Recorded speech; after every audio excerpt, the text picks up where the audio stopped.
Тази събота помощник треньора Велислав Иванов изведе на терена играчите на Партизан Червен бряг за първа тренировка от подготовката им за пролетния сезон в северо-западна В група. Въпреки минусовите температури и моментално замръзналата вода, която им лиснаха за късмет, момчетата предпочетоха стадиона на место спортната зала. Господин Иванов, изведохте футболистите на Партизан на своята първа тренировка, въпреки че навън засякахме преди малко минус 7 градуса. Как се тренира в такива условия? Студено, но все пак времето ни притиска и трябва да почнем, защото първенството е обявено за сега официално на 28. Ако е лошо времето, ще го отложат евентуално за 6, но за сега официално е за 28.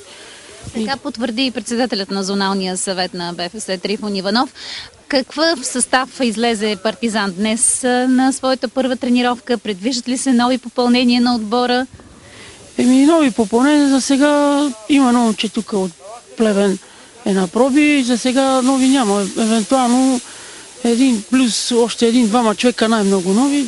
Новите попълнения, които ще търсим, са един нападател и един вътрешен халф, защото нямаме алтернативи, имаме само 3 вътрешни халфи. Евентуално, ако намерим четвърти, това ще е добре. Това другото момче, което имаме предварителни разговори с него, по принцип играе външен и нападател. Момчето е юноша на Левски и София, за последно играл в Велбешко Стендил.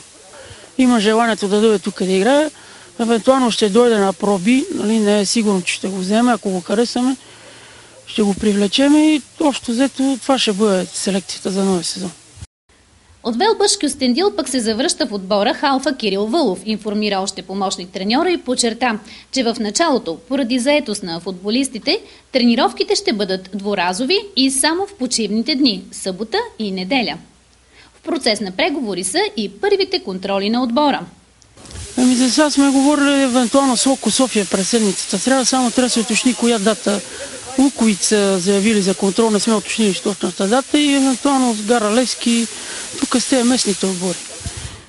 Чухме още една хубава новина, че финалите за шампионата на аматьорската футболна лига се очаква да се играят на стадион Васил Левски. Това е голяма чест за нашият град, по принцип пък и за Партизан.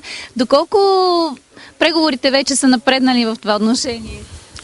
За сега не е излучен победител от североизточната група.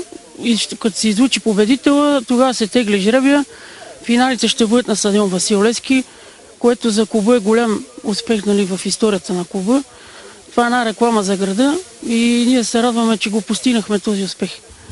Да ви пожелая и аз успешно класиране тази година, този нов полусезон.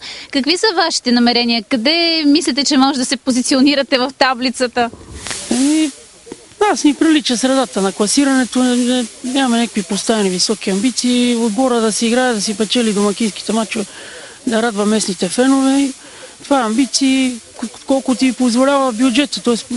амбициите са според бюджет. Но ние вчера ходихме с господин Стоянов при господин Вулов и имахме уверението, че всичко ще си продължи по-старому и всичко с финансирането отбора ще си бъде както Считате на подкрепата на управителното тяло на клуба, да намерите подкрепа и от местния бизнес и от хора, които милеят за спорта в нашия град и да може да завършите първенството без сътресения.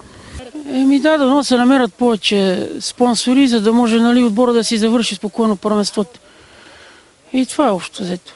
Добре, пожелавам ви успех. Мерси, лек ден и на вас. Първата домакинска среща на червенобрежкия тим е заложена за 28 февруари. Тя ще е срещу отборът на Вихър Славяново. Ако метеорологичните условия в края на февруари са тежки, евентуално първият пролетен кръг може да бъде преместен за 6 март. А до тогава партизаните ще тренират усилено, независимо от метеорологичните условия.